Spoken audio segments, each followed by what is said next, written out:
हाय दोस्तों, आज हम पढ़ेंगे रिप्रोडक्शन। रिप्रोडक्शन क्या होता है इसके बारे में पढ़ेंगे, और एसेक्सुअल रिप्रोडक्शन और सेक्सुअल रिप्रोडक्शन और टाइप ऑफ सेक्सुअल रिप्रोडक्शन, और उसके बाद हम देखेंगे कि ये किन किन चीज़ों में पाया जाता है।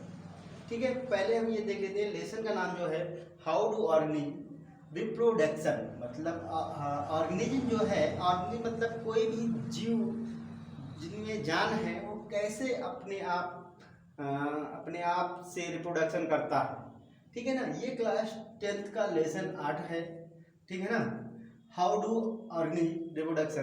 तो हम पहले तो ये जानेंगे कि सेक्सुअल और एसेक्सुअल रिप्रोडक्शन क्या है। रिप्रोडक्शन बाद में हम पढ़ते हैं, पहले हम ये देख लेते हैं कि जो हम प्रचलित है, जैसे सेक्सुअल रिप्रोडक्शन ह्यूमन में पाया जाता है, फ्लावरिंग प्लांट में पाया जाता है।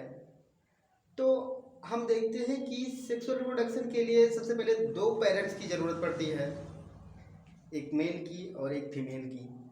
जबकि एसेक्सुअल रिप्रोडक्शन में ऐसा कुछ नहीं है, उसमें एक पेरेंट्स से जो है रिप्रोडक्शन हो जाता है, और इसमें गैमीट का भी फॉर्मेशन नहीं होता है। गैमीट्स क्या है, ये रिप्रोडक्शन की यूनिट होती है जिनके फ्यूजन से एम्ब्रियो बनता है, और वो डेवलप होके एक बेबी को जो है जन्म देता है। तो हम सबसे पहले देखते हैं कि रिप्रोडक्शन क्या है। तो रिप्रोडक्शन, ध्यान दीजिएगा कि रिप्रोडक्शन क्या होता है, किसी जीव द्वारा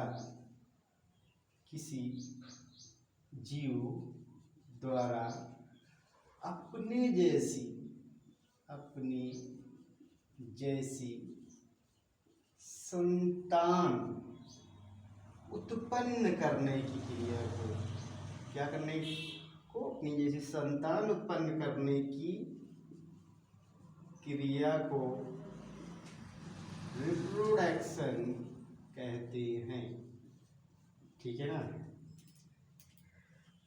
जैसे मान लीजिए ये एक व्यक्ति है, कोई मेल है और ये फीमेल है, इन दोनों के आपस में सेक्सुअल रिप्रोडक्शन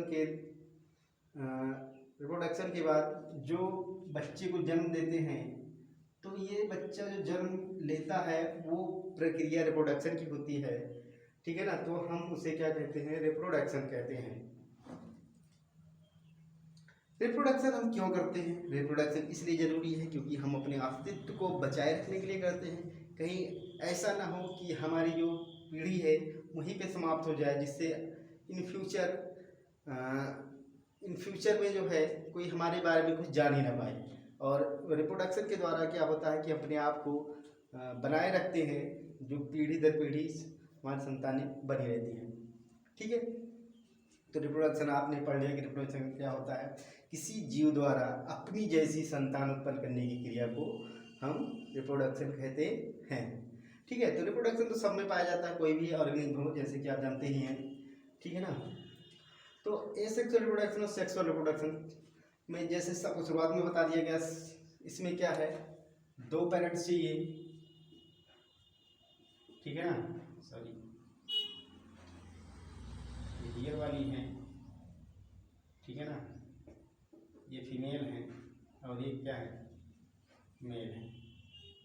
ठीक है, इसमें सिंगल पेरेंट्स, जैसे गुलाब का फूल है, ठीक है ना, ऐसे है, इसको यहीं से कट करके क्या कर दे रहे हैं, एक लगा देते हैं, तो ये क्या हो जाता है, एक पुनः फ्लावर में क्या हो जाता है, कन्वर्ट हो जाता है। ठीक है, अब हम टाइप पढ़ते हैं कि एसेक्सुअल के टाइप क्या है। एसेक्सुअल के टाइप हम देखते हैं कि इसमें क्या है, फिशन है, फ्रेगमेंटेशन है, रीजनरेशन है, बडिंग है। ये सब क्या है कि एक ऐसी प्रक्रिया है जिसमें कोई ऑर्गेनिज्म रहता है और अपने आप में जो है वो एक ही ऑर्गेनिज्म और अपनी जैसी पीढ़ी या जनरेशन को जन्म देता है। इसमें जैसे फिशन जानते हैं, फिशन में क्या होता है कि जैसे आप जानते हैं कि फिशन का एग्जाम्पल अमीबा है। इसमें अमीबा जो है कुछ इस तरीके से संरचना होती है और वो डिवाइड होकर दो अमीबा को जन्म दे देती है। और फ्रेगमेंटेशन जो है ये स्पायरोगायरा में पाया जाता है। स्पायरोगायरा कुछ इस तरीके से होता है और इसका कोई सिंगल पार्ट टूटकर जो है एक पुनः एक नए पौधे को जन्म दे देता है। ठीक है, उसके बाद हम पढ़ते हैं रीजनरेशन। रीजनरेशन जो है एक बहुत ही फास्ट प्रक्रिया है जिसमें कोई ऑर्गेनिज्म है जैसे प्लानेरिया, इसका कोई भी पार्ट अगर आप काट कर यहाँ पर रख देते हैं तो ये पुनः ग्रोथ करके जो है उसको अपनी पूरी संरचना को बना लेता है। ठीक है, इसी तरीके से बडिंग है। बडिंग किसमें पाई जाती है? ईस्ट में। ठीक है ना, जो बेकरी में यूज किया जाता है, बेकरी उद्योग में। ठीक है, वो हाइड्रा में पाया जाता है। और ये बडिंग का मतलब क्या होता है? बड मतलब कली। ये आपकी एक ईस्ट की संरचना है ये। और इसमें क्या है, इसमें हल्की सी बड निकल आती है और ये बड जो है पुनः अलग होकर एक अपने पैरेंट्स जैसी संरचना बना लेती है। ठीक है ना, तो इस तरीके से ये एसेक्सुअल का रिप्रोडक्शन हो गया। और सेक्सुअल का रिप्रोडक्शन जो है हम दो चीज़ों में पढ़ेंगे, एक फ्लावरिंग प्लांट में और दूसरा ह्यूमन में, और इसको हम नेक्स्ट लेक्चर में पढ़ेंगे। राइट।